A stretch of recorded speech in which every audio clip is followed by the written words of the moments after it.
let's get started with Khronos and then with the AOUSD. Oh, there's a typo on the slide, sorry. And then finish it with MPEG. And yeah, so Adam, if you don't mind getting us started. Yeah, absolutely. Give Yeah, me if one. you can also shortly introduce yourself while like pulling the slides, that would be great. Yeah, I'm Adam Morris. I am a principal engineer at Cesium slash Bentley Systems. So I I have been working on the Gaussian splatting stuff, and specifically around standardization of it and such, for probably a little over year and a half. We just recently brought the base extension that we've created for glTF into a release candidate state, and I'm going to talk more about that here in a moment. Um, yeah, so excited to be here, and I'm excited to share this with you today. Just a recap. I think probably at this point most everyone knows what 3D Gaussian splatting is, but the idea behind it is it's an efficient radiance field reconstruction method. And so what we do is we use a sparse cloud of volumetric 3D Gaussians, and those represent splats as they're called in the scene. Um, Right now, today, spherical harmonics are used for view-dependent lighting, which is allowing 3D Gaussian splatting to represent non-Lambertian effects like specular. There's different attempts and research going on around different lighting methods and that sort of stuff and improving this. I think one of the more exciting things that people are looking at is how we can do maybe physically based rendering with 3D Gaussian splats, which we can't do today. But we have focused within glTF, given that we only want to standardize something that's actually truly standard. Basically on kind of the baseline of like the early day of 3D Gaussian splatting and providing a foundation to actually build on that in the future. Also, if you scan that QR code, you can see a cesium story that one of my colleagues put together that kind of shows off 3D Gaussian splatting in a lot of different environments. And these two pictures, for example, you can see we've got a bridge and then we have a construction site. And they're embedded in with on the bridge side, cesium roll terrain, and then 3D Google photo realistic 3D tiles on the construction site side. So we've had a lot of contributors to this effort within the Khronos group and the 3D Formats working group. So we've had, of course, us at Cesium, Bentley. We've had a lot of input from NVIDIA, Nanic Spatial, who has done a lot towards SPZ. Huawei has done a ton of stuff. Esri, Autodesk, and then we've had contributors from the Khronos group itself as well for editorial stuff and that sort of thing. So today, what is in currently released candidate is our KHR Gaussian splatting extension. And so basically what we're doing is we're using point primitives, and this is allowing a graceful fallback for scenarios where renderers, where you load one of these glTFs in a renderer that doesn't have splatting support. Well, there'll still be something on the screen, ideally. The primitives rely on the base glTF spec attribute for position and diffuse color, which is optional for fallback purposes. We encourage people to include the diffuse color attribute, but it's not required. The extension then defines additional attributes such as opacity, rotation scale, and all the spherical harmonic coefficients that you need to render Gaussian splats today. We also store some relevant information around the Gaussian kernel type, which is very important. The color space, and then projection and sorting method are two optional things. Today, there is only one option for pretty much all of these except for the color space, where we have two. We have linear and then we have sRGB. Most Gaussian splats today are trained in sRGB space. That's due to some stability and numerical stability parts on the training side. And I know that the training folks, they're looking at what they can do to improve that, but there's still research being done around that. So we do have linear for that when that comes naturally. The Gaussian kernel type, though, we only have one today, which is the what we call the ellipse kernel. And effectively, that's the ellipsoid that is defined by the original 3D Gaussian splatting paper. The idea behind this is that since when you do your rasterization on the renderer side of the 3D Gaussian splats, that you have to do the same forward pass that they were trained with. So by defining the kernel type, you also have to define all of the ways that you actually properly re-render everything to the screen. So with that, we've got one projection type. Trying to remember the name of it right now, and it just completely slipped my mind. It's just kind of your standard perspective, basically. And then we have one sorting method, which is depth sorting. But the important part is that this is extensible. So we wanted this extension to be a foundation for the future of 3D Gaussian splatting and glTF, because right now we kind of look at this as like we're creating the JPEG case right now. Well, we know PNG is going to come in the future when you know, more basically research is done, and then maybe even further down the road there might be like a WebP or something for, you know, that type of thing.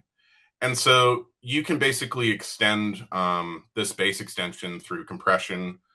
You can define new kernel shapes, you can define new sorting methods, projection methods, and even color spaces. And right now we actually have several compression candidates.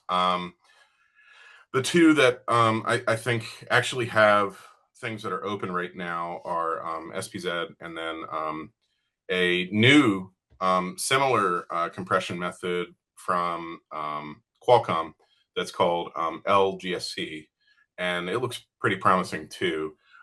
You know, we've invited others such as Play Canvas to maybe open up an extension for SOG, SOG V2 specifically, and yeah. So, and then even on the color space front, I think we have a proposal for like a wide gamut extension, because eventually HDR splats will come, and we do kind of want to be able to handle that.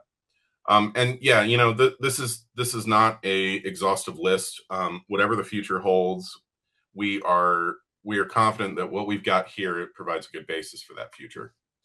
And so here's another way to look at this. So we've got and SPZ there as an example. So you've got your baseline splat extension. You've got different extensions for decodes and other decoder implementations and that sort of stuff. And the idea is that we'll be able to extend this in the future.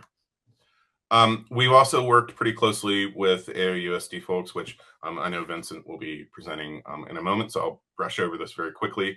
But we are trying to make sure that we are interoperable with this from day one, and that you know, we can actually have some sort of round trip, and it may be slightly lossy in some directions, but you know, we are confident that we're kind of in that good place today. So where we are in the timeline right now is we're past the release candidate phase. We would love for people to actually start trying to implement this, give us feedback, let us know if there's issues that you find, that sort of things, because this is the time for us to actually find those last few things and then maybe fix them before ratification. We're hoping and expecting ratification to be somewhere around the Q2 timeframe this year, and yeah, so we're really excited about this, and we're very happy to see what the future holds for glTF and 3D Gaussian splatting. So yeah, your feedback is welcome. I think that QR code is correct. It might not be. I just realized that maybe I forgot to change that one. But the link on the page is correct, where you can check out the extension down there. And yeah, we're excited, and your feedback is very welcome. So thank you. Oh, thank you, Amanda. Amanda just checked, and it is correct. So yeah, thank you much. All right, brilliant. Thanks, Adam. I think we have time for a few questions, if there are any. Well, I can get started. So I'm at least I'm curious about this projection type that you mentioned. So I just quickly looked it up. It was perspective.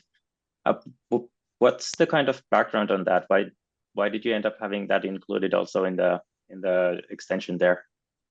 So the idea there is that there is some work that's being looked at how you can do something like orthographic splats and that sort of stuff.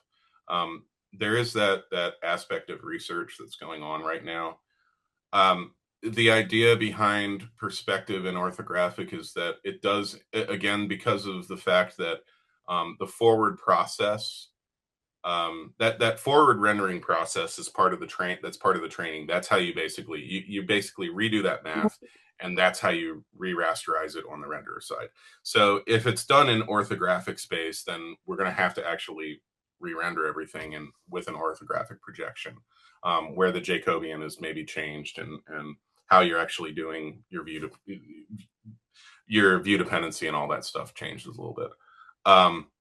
All that said, today we only have perspective because when we actually sat down and thought about it and talked about it, there's really only kind of, in terms of what we felt comfortable with, was standardizing perspective, which is what the basic paper, the original 3D Gaussian paper that was released a few years ago by INRIA, basically outlined. So, yeah, good question. All right.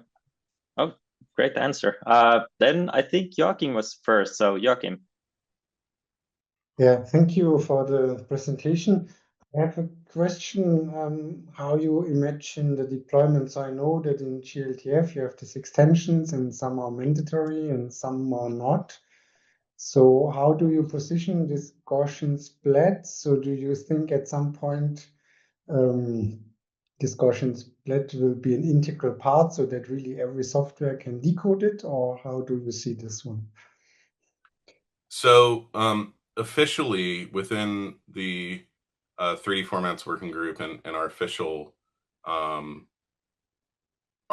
statement is that we have some recommended extensions that we do encourage people to implement, but we don't actually enforce a requirement that all of the implementation or that all of the extensions are required or anything like that.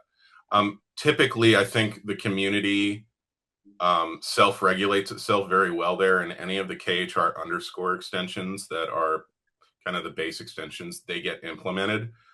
I would expect that to be the case with Gaussian splats, but I really can't say for sure because there have been cases where we've seen certain extensions on the KHR side get slow adoption.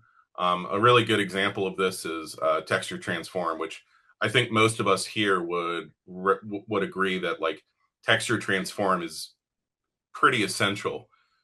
But unfortunately, you know, there are engines out there that don't actually properly support it. So, yeah, good question. And do you also define the renderer? Or is this you've defined the format and then it's up to the software implementers to design the renderer as they wish? So what we've done is we've actually defined the math that your shader has to do. And so what we basically have done is we've taken the original INRIA paper, and so based on that kernel that they're effectively defining within that paper for the ellipse Gaussians, we basically have that math basically all, you know, I guess well defined within the spec. And then the idea is that, you know, that will give you everything that you need to actually write your shader, while also allowing you to do optimizations that don't necessarily require changes on the training side. So we do know that there's little shortcuts and stuff that we've all learned.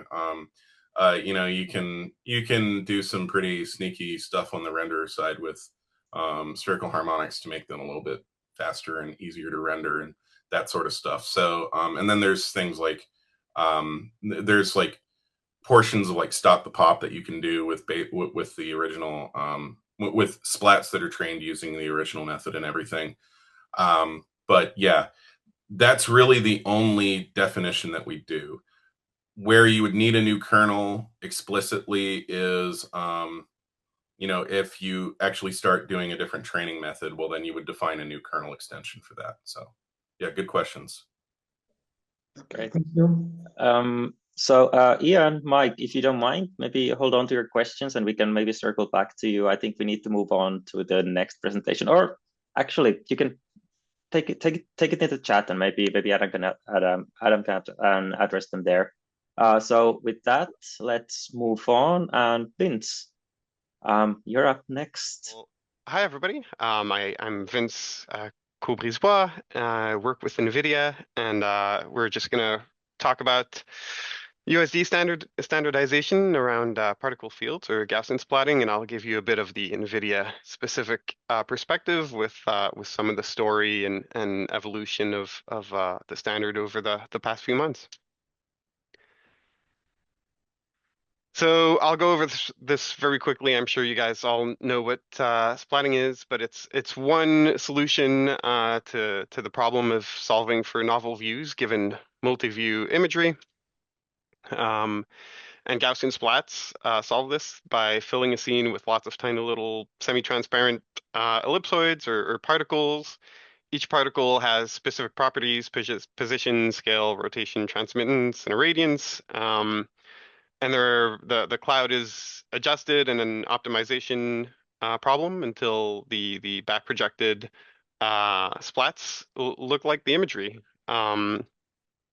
And what's shown here is probably the most common solution to this. It's what we usually call a Gaussian splat with Gaussian particles and spherical harmonic irradiance to handle the view dependent color.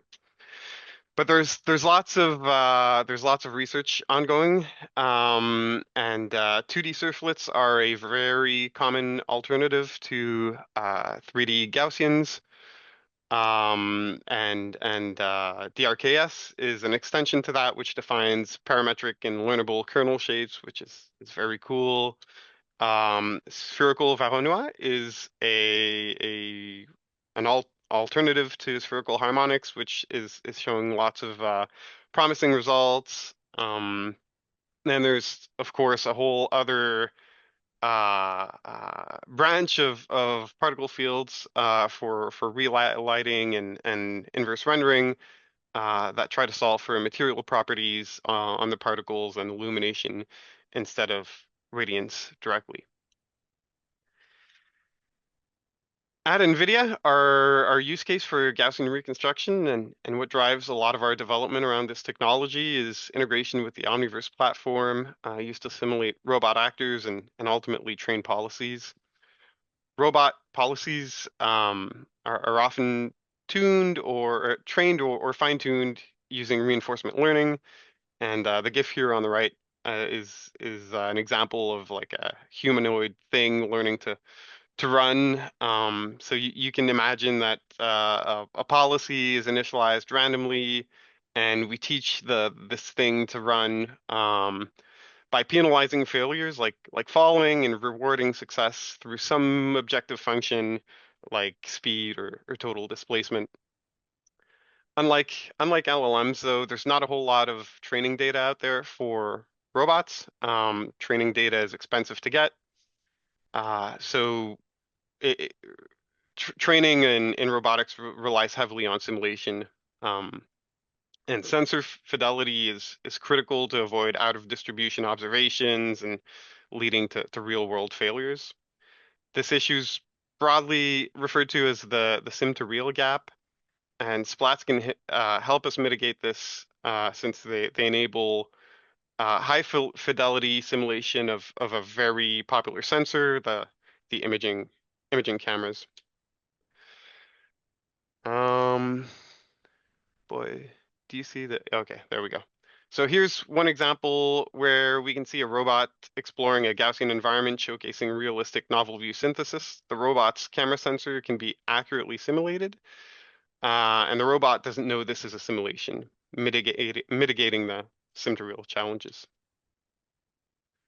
Here's an example of a Gaussian scene in which we're evaluating a robotic navigation policy, challenging it by adding a number of assets along its path. These are mesh assets. And this demonstrates one of the cool capabilities of USD, that is to the ability to share scenes with heterogeneous underlying representations. So now that we've have some understanding of the use cases for Gaussians and the wide variety of underlying representations, I think it's good to highlight two things. One is that USD is a really great candidate to serialize these things because they can handle the heterogeneous representations. And two is that there are so many possible flavors of what I would call particle fields. And so it's important in trying to come up with a standard to keep things extensible. So I'll just review some of the history and look at how we developed the standard or the schema. So Adobe made some of the first attempts at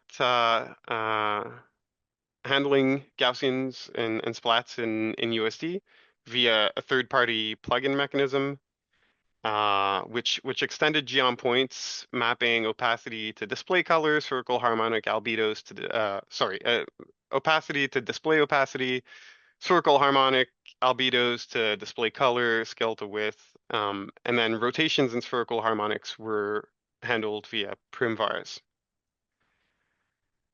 Apple extended on the work from Adobe and tried to formalize the geom points extension as a schema. Like Adobe, they leveraged the geom points opacity, color, and position attributes, but they created a Gaussian API and a circle harmonic API schema extension instead of resorting to primvars. They also introduced projection and sorting hints, which we were discussing earlier in the questions, similar to glTF. So Apple's PR really got us at NVIDIA engaged. We were excited to see a standard being proposed, and internally we met to discuss what we thought might eventually be needed in terms of particle fields and whether or not we could extend the Apple PR to support these things. So we wanted to support things like, different underlying shapes, fall-off functions, irradiance, and material instead of direct radiance. This is the complicated sort of hierarchy that we came up with. We shared that feedback with the emerging geometry interest group, and the group really took the feedback and worked to align it with the proposed schema from Apple, and eventually came up with a really simple, highly extensible schema.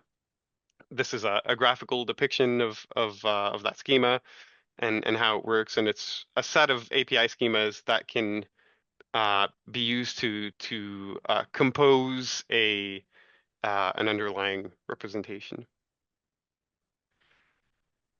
The mechanism used to implement this is the API schema.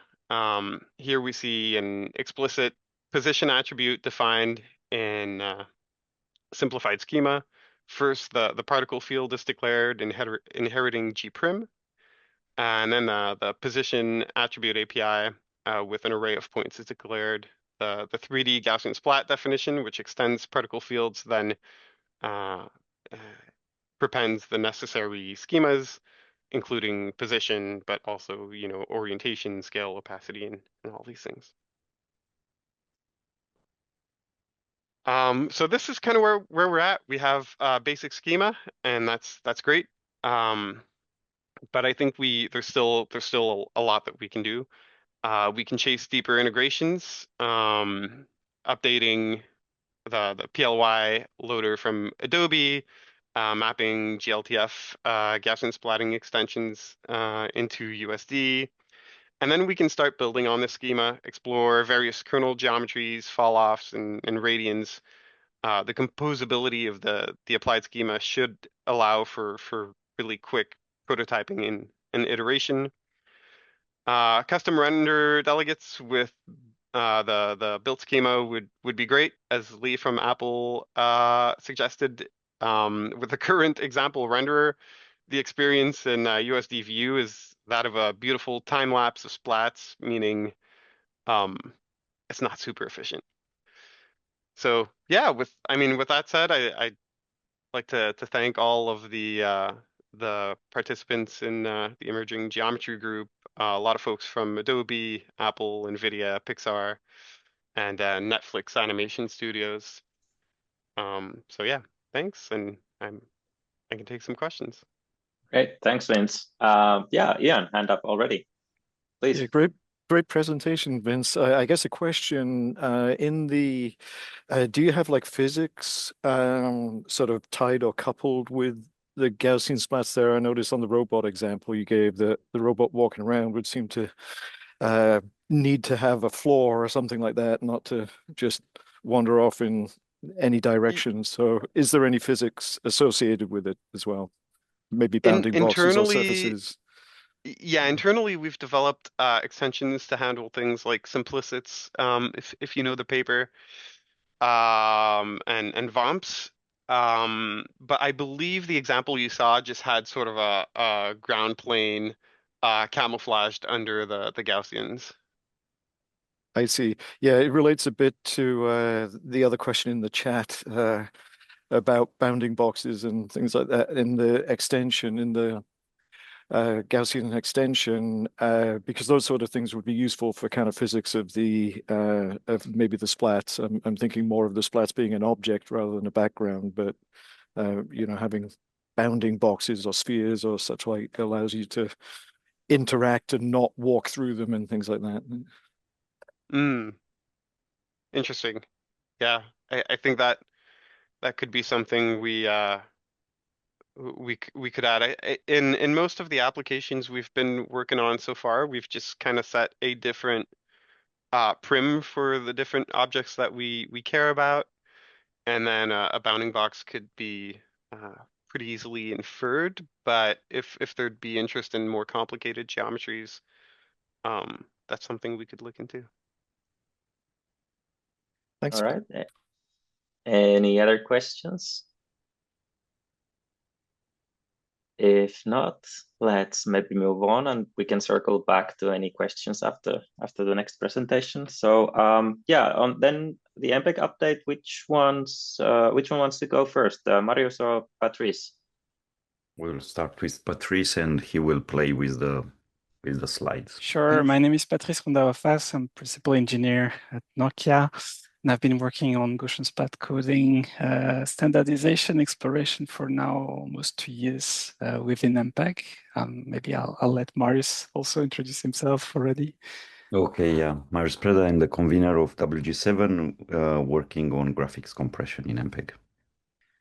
So the first part of the presentation will talk about use cases and requirements for MPEG Gaussian splat coding. Then the second part will be about the status of our standardization exploration. For the use cases, we have well, a set of such use cases as you can see, and you may also find them familiar with some town halls held at MSF. We have classified them categorized them between static, dynamic with high quality, rendering quality, or dynamic with real-time performance, like gaming, for example. We have also other categories based on how the content is typically generated for these use cases. For example, UGC or professionally generated content or institutional. I'm not going to go into all of them, but I noticed we don't have the robotics that was nicely visualized in the previous presentation.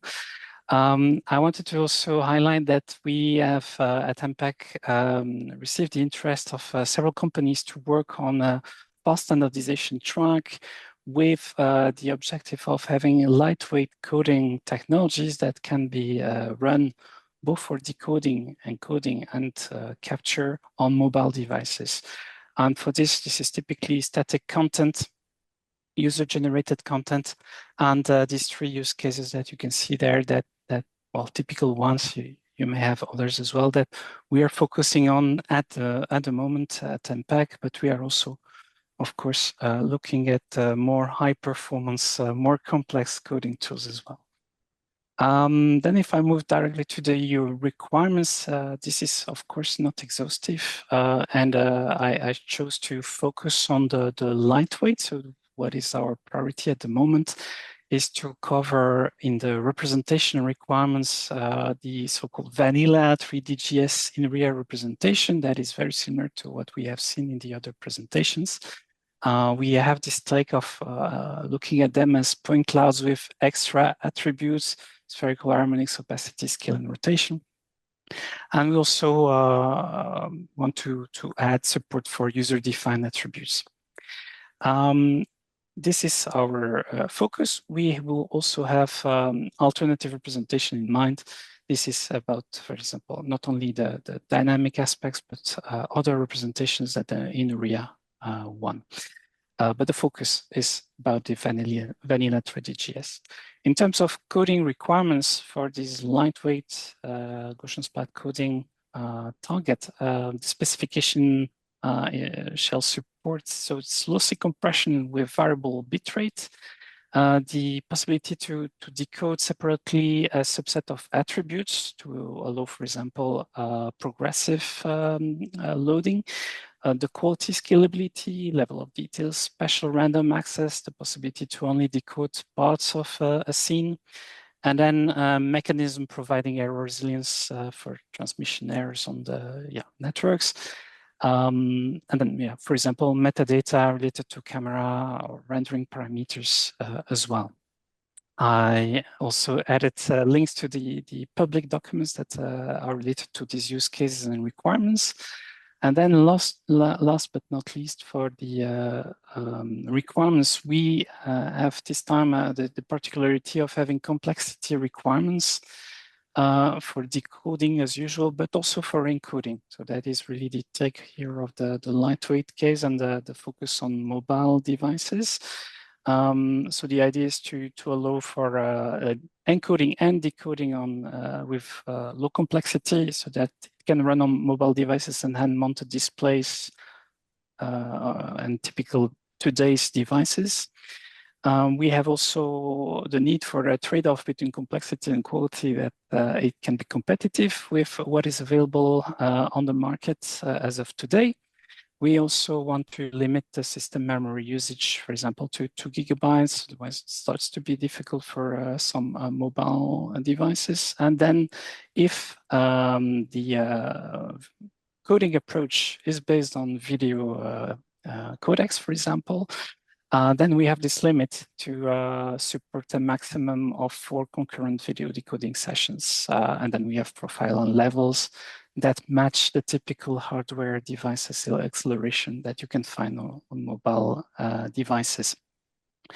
And that is all for the requirements at this stage.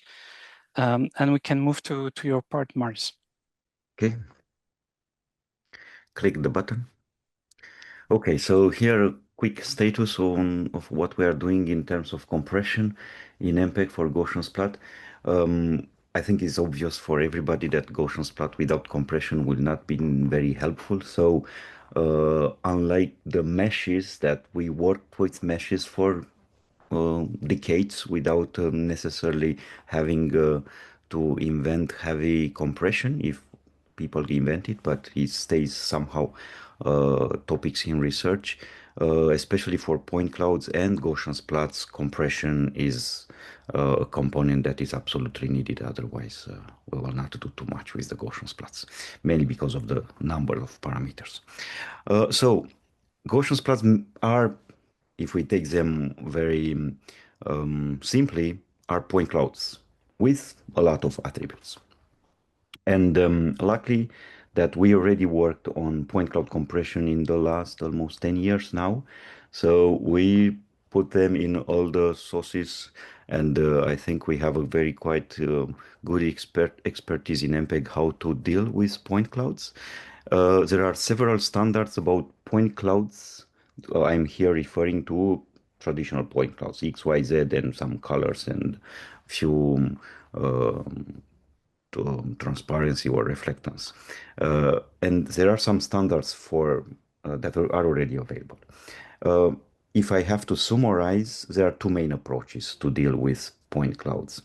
Either one tries to map the 3D point cloud into 2D frames by projection, by mapping, and then encode that result by using image encoding or video encoding. Or one can have a 3D analysis in the 3D space, and there are tools for doing that analysis, and then encode in that 3D space. So typically for point cloud in MPEG, we have VPCC and GPCC that are following these approaches. What you see here in the images are Gaussian splats. And I put them there to show that they are point clouds plus some attributes. So our idea was straightforward, reuse VPCC and GPCC to not only include encode X, Y, Z and the colors, but go and cover the entire Gaussian splat representation, which the basic one is the INRIA, the one proposed by INRIA. Next, please. So just to highlight how VPCC is working and why it is also appropriate for point cloud. In VPCC, there is a partition of the 3D space in patches, and these patches are projected into 2D frames, and therefore you can use the video coding. There is nothing in the standards that tells someone how to do that projection. There are different manners to do that, but that would be encoding only tool. Is outside the scope of the standard. Next. So if we do so, we are transforming this 3D space into images. They don't look very nice as images, but still they are images, and you can use image compression, motion compensation, and all this stuff, and obtain quite very good compression factors. Like for these two guys here, it's about 7 and 4 megabits per second with a relatively good quality. So that is what VPCC is doing. So next. Click once and twice to have this new, okay. So mainly Gaussian splat representation is a point cloud plus attributes, but it's relatively sparse if we look at how these points are defined in space. So projection as traditionally done in VPCC would not necessarily give good results because we will obtain the images that have a lot of holes. But VPCC also allows a way of direct mapping from 3D to 2D. So this is what exactly we are using in this new amendment of VPCC. And the addition would be that instead of only having videos for the depth and the color, we have video channels for the ellipsoids, parameters, transparency, and spherical harmonic. But the approach is the same. So what we are doing now is amending this VPCC to also include these new channels. Next. Okay, that works well for some cases, but in MPEG we have this geometry-based point cloud compression that was designed from the beginning to take into consideration sparse point clouds. And in terms of compression, it does better if you compare with video, but of course you don't have the advantage of the entire video ecosystem, video coding solutions. And since it encodes sparse point clouds, GPCC is encoding very well Gaussian splats parameters. So I will not go in detail how it works, but people will recognize oct trees to create the prediction tree. And next. So this is how it works. It has the analysis in 3D for the geometry and attributes. And the idea is next to applies that not only not only for XYZ and the colors, but also for the other attributes. In terms of performances, GPCC for point cloud was able to encode at near lossless for this particular scene. Of course, it depends how many points you have, at 16 megabits per second, just to give an idea how powerful it is. Okay, go next, Patrice, please. So there is also an ongoing amendment for GPCC. The idea is same. Take GPCC, add new transforms for the other attributes. Nothing revolutionary here, just some amendments to do. Next. And in parallel with that, we are also trying to see what the future may be. So we have already more or less the solution is there for VPCC and GPCC amendments, is an adaptation. Let's say that not too much invention to be done, but we also created an exploration that will go beyond the capabilities of VPCC and GPCC. And there are new methods to do different kind of mapping or even different kind of 3D analysis. And we will also look forward to see if we can do better than what we already have in VPCC and GPCC. Somehow to also prepare the future and also having to have in mind that we have now this INRIA representation for Gaussian splat, but is not necessarily the one that we will also have in 5 years from now. So these are some keywords. I will not go and read them. Next. So that will conclude our presentation. We have a strong framework for requirements, as mentioned by Patrice. We have this solid baseline for compression because we already have these solutions that are there and deployed for point clouds. And then now we adapt them to Gaussian Splats, which are point cloud plus, and also this exploration that will go in parallel to see new, even more advanced methods for compression. Thank you all. Thank you, Marius, and thank you, Patrice. Any questions?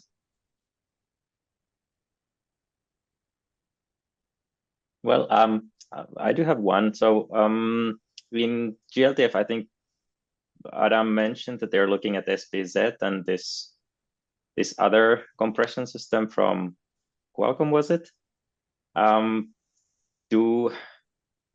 Is there any plans of sort of like interacting between MPEG and glTF to bring these compression tools also for something that could be used by the people on the Khronos side? I am not aware to have this kind of plan, but I suppose that what would happen is people will start to compare different compression methods, and depending on what they want to achieve, they may select one or the other. I also believe that is a kind of orthogonal problem in the sense that representation that you may have in glTF is on one axis and how you compress it is on other axis. So I may imagine in the future having MPEG extensions for putting that compression, making it available also on top of glTF. And I suppose that when people would like to have powerful compression because you have a lot of data, taking some time, maybe encoding on or decoding to obtain that compression, someone would choose MPEG. Others will do both. The ones that were mentioned are doing entropy encoding, some quantization, so they still remain light. Of course, it has the advantage of being fast, but in terms of compression performance, they are still light. All right, good. Thanks. This is Amanda. I can speak toward the like the 3D formats working group in Khronos, where we're doing this work for glTF and the compression extensions. The SPZ extension was kind of what got us, was to support what we needed to get to a baseline extension, but they're not dependent on each other, obviously, as Adam spoke about. The Qualcomm extension that was just released in glTF is also has extensive capabilities as well, especially with larger data. And excuse me, excuse me. But I think the path forward that we're taking right now in 3D formats is that we're seeing the use cases that are given to us and seeing what compression works best for those. And, you know, we're at that point where we're still early in the compression conversation. We just wanted to baseline the splatting aspects and then really let the industry decide where we want to go forward and what we want to standardize in the compression world. And that there may be different compression extensions for different use cases, depending upon what industry needs. So that's kind of our path forward in Khronos right now. All right, brilliant. Thanks for the clarification. Yeah, I think that was very useful. Any other questions? I think we can take 1 or 2 questions for any of the presenters. I think the questions from Mike and Ian previously were already addressed in the chat. No questions. Okay. Well, if there are no questions, then we have 10 minutes remaining